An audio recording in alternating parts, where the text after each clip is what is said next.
Bon bah, j'ai encore craqué. 3 ans plus tôt, quasiment à la même époque, je vous présentais Pumpkin, petit chaton abandonné que j'ai recueilli chez moi. Et aujourd'hui, je vous présente ce petit chaton.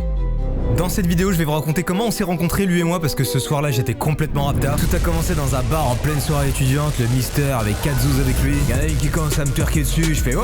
On va aussi vous parler de la cohabitation entre mes deux chats, on va voir comment le petit se comporte, bref, il y a plein de choses à aborder durant cette vidéo, je suis très content de la faire. Là, à l'heure où je vous parle, ça fait 6 jours que ce petit chaton est avec moi. L'idée, c'est de vous montrer un petit peu l'évolution parce que vous allez voir, c'est pas simple. Il s'en bat les couilles de moi. Dans une semaine c'est mon anniv et à l'heure où sort cette vidéo on n'est pas loin des 5 millions je crois. Si vous voulez faire un petit cadeau d'anniv c'est... Bon je dis ça je dis rien mais c'est le moment ou jamais quoi. Vous pouvez également laisser un petit like, bref, ne perdons pas plus de temps. Bienvenue dans cette nouvelle vidéo où je vous présente l'histoire de ce petit chaton. Commence en fin de journée ou l'autre, je suis avec ma copine, on est posé dans le studio, elle s'apprête à rentrer à la maison et moi de mon côté, je devais passer une petite soirée posée tranquille avec Théodore. Donc ce qu'elle fait, c'est qu'elle part récupérer sa voiture dans le parking du local. Moi pendant ce temps-là, je fais ma petite vie, je commence à taffer sur le PC, je fais du son. Jouez à un jeu porno gratuit qui vous fait jouir en 30 secondes. Et là je vois un appel, c'est ma copine. Vraiment 10 minutes après qu'elle soit partie. Donc je me dis putain chelou, je décroche. Allô Ronaldo? Mais non putain, faut que tu viennes m'aider, je suis dans le parking. T'étais un joueur incroyable sur FIFA Street. Là ni une ni deux, j'agis en conséquence, je perds pas de temps, je prends mes affaires et je descends. J'arrive dans le parking plein de testostérone et je vois ma meuf comme ça genre.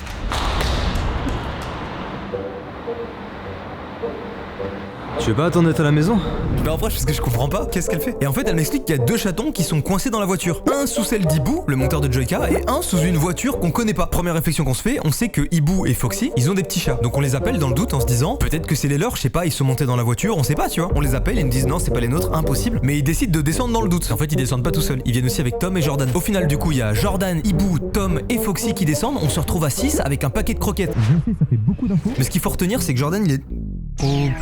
Mais ce qu'il faut retenir c'est que Jordan est descendu en chaussettes et ma copine est persuadée qu'un des 2 chats est monté dans une Twingo qui est garée dans le parking en passant par dessous la voiture. Donc du coup on cherche et tout, on trouve pas, on se dit putain il est où, c'est pas possible, il peut pas disparaître, il peut pas se téléporter tu vois. On reste un petit moment et là il y a le propriétaire de la Twingo qui finit par arriver. Donc je recontextualise, on est 6, à peu près tous la vingtaine, autour d'une voiture et le mec arrive et il voit on est tous autour de la sienne. Pas simple de désamorcer une situation comme ça tu sais. Moi je me dis à tout moment il y a une conf qui se lance et c'est genre ah monsieur on n'est pas des voleurs, c'est un parking privé et professionnel, j'appelle la police. Ah non c'est bien monsieur, on travaille ici. Vous me la faites pas moi, hein. Vous êtes tous en putain de jogging. J'ai l'œil vous savez, vous avez tous 20 piges et lui il est en chaussettes, arrêtez de me prendre pour un con. Et en fait ça se passe pas du tout comme ça parce que quand il arrive il nous dit il y a encore le chaton. Donc ça a l'air d'être une routine d'avoir des chats dans son moteur au gars. Blague à part sa phrase elle me fait relativiser. Ça faisait plusieurs jours que j'avais l'impression d'entendre Pumpkin quand j'arrivais au lot et je me disais bah non bah je dois halluciner, il y a pas de chat dans le parking genre. Et je pense qu'en fait j'entendais les petits qui devaient être là depuis un moment et je sais pas ça m'était pas venu à l'esprit qu'il pouvait y avoir des chatons ici. On se retrouve donc à 7 à faire le tour d'une Twingo pour essayer de trouver où est le chaton mais impossible de le trouver. Est-ce que c'est bon pour vous? Du coup ce qu'on fait c'est qu'on se dit bah peut-être qu'il est dans le capot. Ça arrive, on sait qu'il y a des chats des fois qui viennent se faufiler à l'intérieur parce qu'il fait chaud et tout l'hiver. Donc on dit au gars bah venez ouvrez votre capot comme ça on vérifie s'il y a le chat dedans. Sauf que le mec ne sait pas comment ouvrir son capot. Et même nous tu sais on n'est pas expert en mécanique mais on se dit bon ouvrir un capot c'est pas la mort tu vois. Donc on regarde et on ne comprend pas comment il faut faire. Il y a pas de levier à l'intérieur, à l'extérieur il y a rien non plus. Ce qui fait qu'on s'est retrouvé comme ça à 20h de nuit. Bonjour à tous, aujourd'hui je vais vous faire une vidéo pour vous montrer comment ouvrir le capot d'une Twingo 2. On finit par ouvrir le capot du gars, sauf que le tuto marche un peu trop bien frère. Le ref il s'est retrouvé vraiment avec le capot entre les 2 mains 0 van. En mode vendeur de capot, tu lui mettais un képi et une banderole ça le faisait. Du coup on regarde dans le capot, on trouve rien mais vraiment rien. Le chat a disparu, on se dit peut-être il s'est cassé tu vois. Et pendant ce temps là il y a ma copine qui est en mode mécano mais sous la voiture. Même un mécano il va pas aussi loin sous une voiture normalement. Et en fait c'est cool encore 5-10 minutes et le propriétaire de la Twingo il est vraiment en mode les gars c'est beau ce que vous faites, vous essayez de sauver un chaton mais il faut vraiment que j'y aille quoi. Normal il a une vie je peux comprendre. Sauf que le chaton est toujours dans son moteur quoi. Enfin nous c'est ce qu'on pense. On se dit mais si tu démarres mon gars on sait pas ce qui se passe là. Et là miracle, ma copine qui crie j'ai le chat. Pour vous remettre dans le contexte, il y a plus que ses pieds qui dépassent de la voiture puisque tout le reste de son corps est en dessous. Donc elle a vraiment été le choper dans le moteur. Et on sait qu'elle ment pas parce qu'on entend pour la première fois les miaulements du petit chaton qui en fait juste a peur je pense. Donc on est tous trop contents, je commence à twerker sur la Twingo et d'un coup ma copine dit ah putain il m'a mordu, abusé là. Moi dans ma tête je me dis ouais petite morsure de chaton normal tu vois. Elle se relève de la voiture et elle l'avait chopé comme elle avait pu tu sais pour le sauver et du coup elle l'a à 2 mains et je vois le chat qui mord son doigt et sa main qui est genre comme ça mais tu sais le chaton il fait cette taille. En gros le chaton était suspendu à son doigt, gros planté dans la phalange. Oh putain ça va pas de panique. Il faut que s'il récupère direct le chaton, elle l'enroule dans une écharpe hyper soigneusement pour qu'il se sente à l'aise un petit peu vous savez dans un cocon quoi. Comme ça le rassure. On monte tous au lot pour 2 raisons. La première rassurer le petit chaton. La deuxième vraiment soigner et désinfecter la plaie de ma copine qui est pas mal quand même. Une fois arrivé en haut on se répartit les tâches. On fait 2 équipes. Une équipe garderie qui va s'occuper du petit chaton et une équipe soigneur qui va s'occuper de ma chérie. Du coup dans l'équipe du soigneur il y a moi, il y a juste moi. Et je sais pas si vous vous souvenez mais dans une dernière vidéo vidéo, je vous avais expliqué que j'étais pas le plus à l'aise quand il y a un moment d'urgence. Aussi petite qu'elle soit, hein. Y a pas de petite grande urgence, pareil. Du coup, je commençais à taper 2-3 symptômes sur Google, quoi. Ok, panique pas, d'accord? Je suis sur internet là. Oh là, tu as mal? Voilà, c'est bien, respire, c'est bon pour la santé, tu sais. Ok, si ton doigt gonfle, tu as peut-être le sida. Ah, j'ai une solution. Et alors ils disent qu'il faut mettre ton doigt dans du sel. Viens voir. On désinfecte la plaie, on fait un bandage et on appelle un médecin de garde parce qu'il fait nuit. Il y a plus aucun médecin avec un cabinet ouvert tout simplement. Et en fait, pourquoi est-ce qu'on appelle un médecin de garde? C'est parce que on sait pas si elle est censée prendre des antibiotiques pour éventuellement contrer la rage ou ce genre de choses. Parce qu'en fait, le truc c'est que lui, aussi mignon soit-il, il est capable de transmettre la rage. Et là, vu la profondeur de la plaie, autant vous dire que c'était complexe. Tu veux pas monter sur mon épaule? J'ai toujours rêvé de faire ça comme Sacha et Pikachu dans Pokémon, s'il te plaît. Allez. Il me déteste. Et donc autant il y a rien de pressant et ça peut attendre le lendemain, autant c'est très pressant et il faut les antibiotiques maintenant. Donc on appelle et t'as trop bizarre, il y a jamais de réponse. On dirait le médecin de garde il est absent. En vrai je dis ça mais les médecins de garde ont beaucoup de boulot donc en vrai il y a rien d'alarmant a priori. En parallèle on appelle aussi un refuge animalier pour savoir ce qu'on fait de lui parce que moi je suis en mode on peut pas le garder et il y a personne ou l'autre qui souhaite le prendre. Donc on se dit ok on va appeler un refuge, on appelle la SPA tout ça. En résumé, on appelle plein de numéros et aucune réponse. Pendant ce temps-là, les autres sont redescendus et essayer de chercher le petit chat restant, ce qui fait que je me retrouve tout seul avec lui. Lui qui me déteste à cette époque. Enfin, c'était à 6 jours mais il me détestait. C'était un petit chaton qui mettait des gros coups de patte et tout. Il mettait des coups de pression en fait plus. À ce moment-là, on est posé dans l'espace multi-tournage, il est collé contre la vitre et à chaque fois que j'essaye de l'approcher, il me folle. C'est systématique. Il y a Théodore qui arrive au même moment et en fait, on était dans une config particulière. Il était vraiment dans un petit coin et tout parce qu'il avait peur. Donc vraiment, je suis solo dans une pièce avec lui et je discute, j'essaie de le rassurer, je lui fais des petits mots genre Doudou. Et au même moment, il y a Théodore qui arrive. Lui, il a pas de contexte, il sait pas ce qui s'est passé avec les chatons et tout ça. Ça dit quoi l'équipe?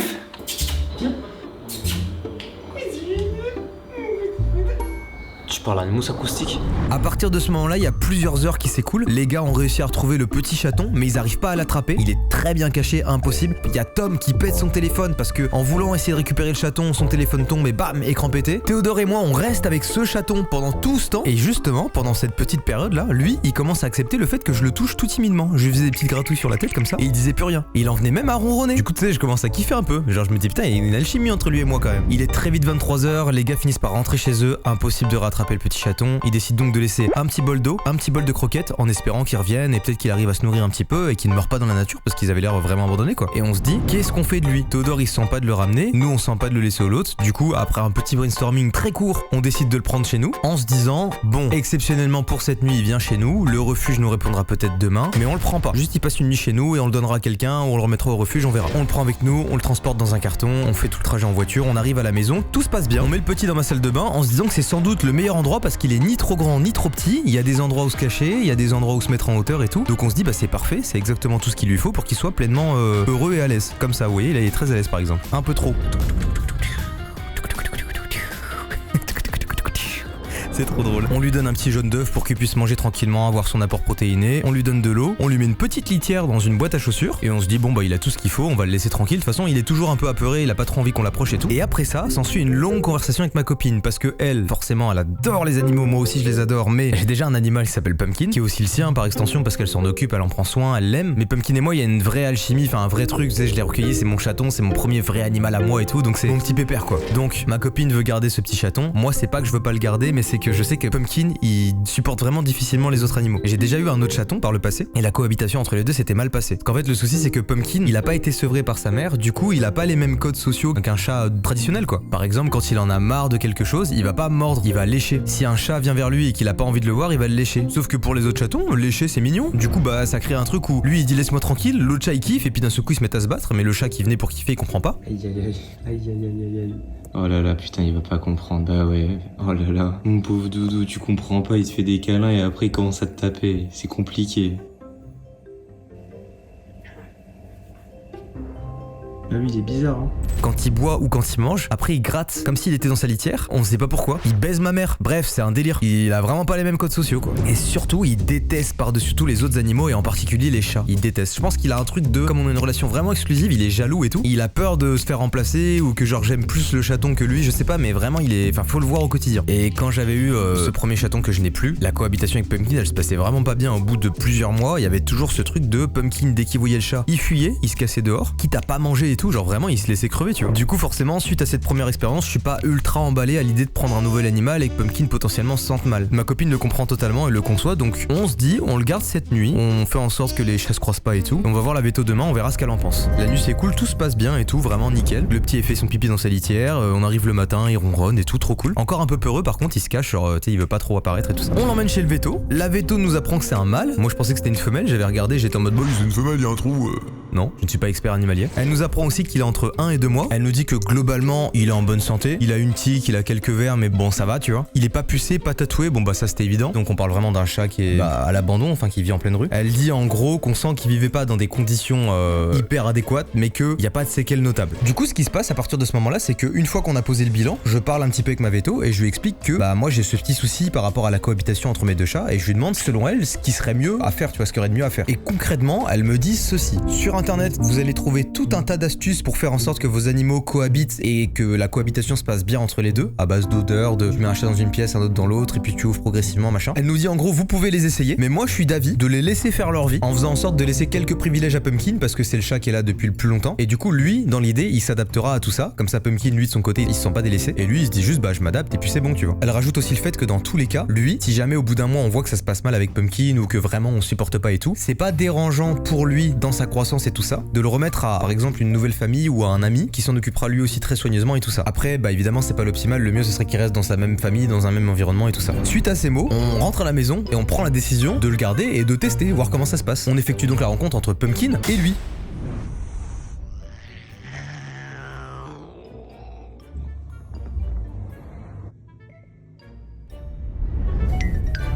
Ah, il fait bien le zombie Minecraft en tout cas. Sans surprise, Pumpkin a beaucoup de mal, pourtant le petit l'embête même pas, il le laisse vraiment vivre sa vie. On perd pas espoir et de toute façon on se dit qu'il faut être hyper attentif et vigilant pour que les deux se sentent bien chez eux tout simplement. Jour 2, Pumpkin a dormi avec nous, il nous a fait de gros câlins, ça me fait trop plaisir et ça me rassure parce que moi j'avais des souvenirs avec l'ancien chat où vraiment Pumpkin il désertait, il voulait même plus que je le touche et tout. Là il nous fait plein de câlins. Le matin on ouvre la porte de la chambre et les deux chats se croisent, ils se retrouvent vraiment nez à nez et bah ça se passe pas bien. Pumpkin le feu, le grogne et tout, enfin comme sur la vidéo que je viens de vous montrer. Jour 3, Pumpkin dort encore avec nous, il passe la nuit à nos côtés et puis le matin vient, la porte s'ouvre et encore une fois, nez à nez avec les deux chats. Et je sais pas ce qui se passe, il y a un giga bug. Il se retrouve dans les escaliers, le petit d'habitude il a tendance à s'écarter quand Pumpkin fall, et là, bah les couilles. Et Pumpkin il perd ses moyens, enfin bref, je vous montre l'extrait, ça a aucun sens.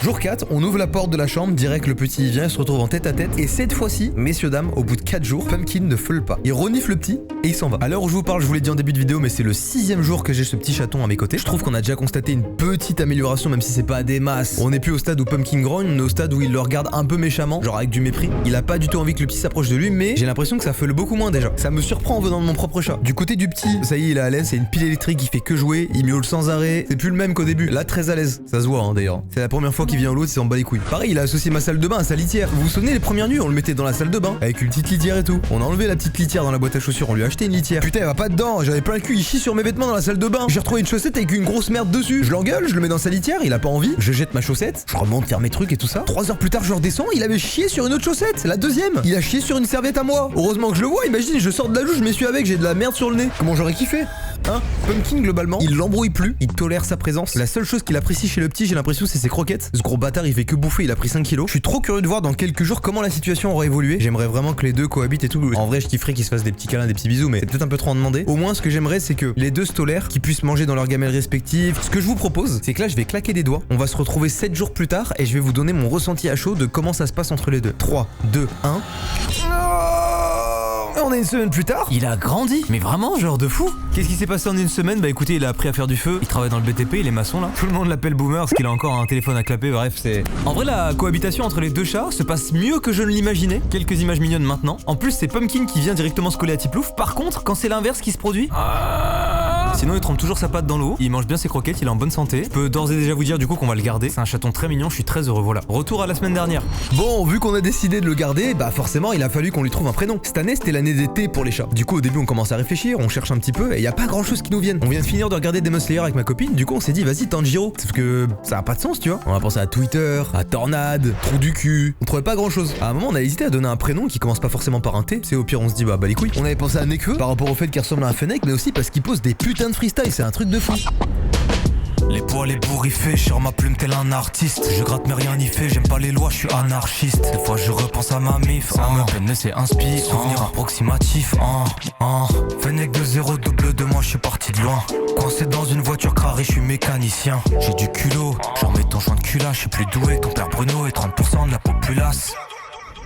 Après on s'est dit que c'était étrange de lui donner un nom d'artiste malgré le fait qu'il est un bête de flow, tu vois. Et il y a un élément qui a joué dans le fait qu'on lui trouve le prénom qu'on lui a donné, c'est ça.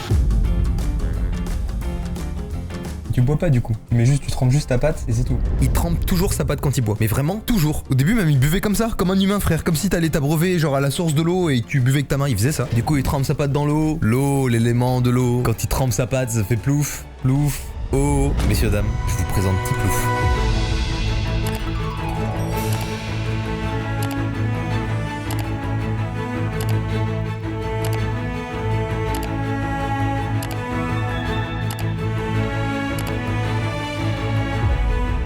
Je crois que je peux officiellement le dire, ce petit père, et je ne pensais pas, a rejoint la famille. On peut dire merci à ma copine de l'avoir sauvé et qui l'a extirpé de cette galère au final, parce que sinon il allait finir cuit dans un moteur. Cette vidéo c'est aussi un moyen pour moi de faire de la prévention. Je connais pas les circonstances de naissance de ce petit, peut-être que sa mère l'a mis au monde dans un endroit paumé, peut-être dans le parking du lot, je sais pas, mais en tout cas il était tout seul. Peut-être aussi que c'est juste un connard qui l'a abandonné sur le bord de la route. J'arrive toujours pas à comprendre ce qui pousse un humain à abandonner son animal sur le bord de la route. Que tu puisses plus l'assumer financièrement c'est une chose, que tu le supportes plus en est une autre, que tu l'abandonnes alors qu'il ressemble à ça, et même qu'il soit moche ou qu'il soit peu importe malade, part du principe que si t'as un animal, bah tu t'en occupes jusqu'au bout, mais imaginons que vous ne puissiez pas, il y a des refuges, il y a la SPA qui peut récupérer votre chaton, et si c'est juste une question de honte d'arriver à la SPA et de dire voilà je peux plus l'assumer, bah il y a toujours possibilité de mentir et de dire j'ai trouvé ce petit bout de chou sur le bord de la route, je peux pas m'en occuper, je vous le laisse. Il y a rien de plus pur qu'un animal, je trouve pas que cette petite bête là mérite de se retrouver livrée à elle-même et mourir de faim, de froid ou je ne sais quoi. Pareil si vous voyez un chaton ou n'importe quel animal abandonné dans la rue, que vous avez la possibilité de vous en occuper et de l'assumer pleinement, il faut pas hésiter selon moi. Par contre attention, j'ai bien dit il faut l'assumer. Si jamais vous le prenez parce que vous le trouvez mignon et que 2 mois après vous en avez plein le cul parce qu'il est en train de pourrir votre maison, c'est un peu aussi la double médaille quand vous recevez un animal chez vous. Hashtag caca chaussette, hashtag caca serviette, hashtag caca moi.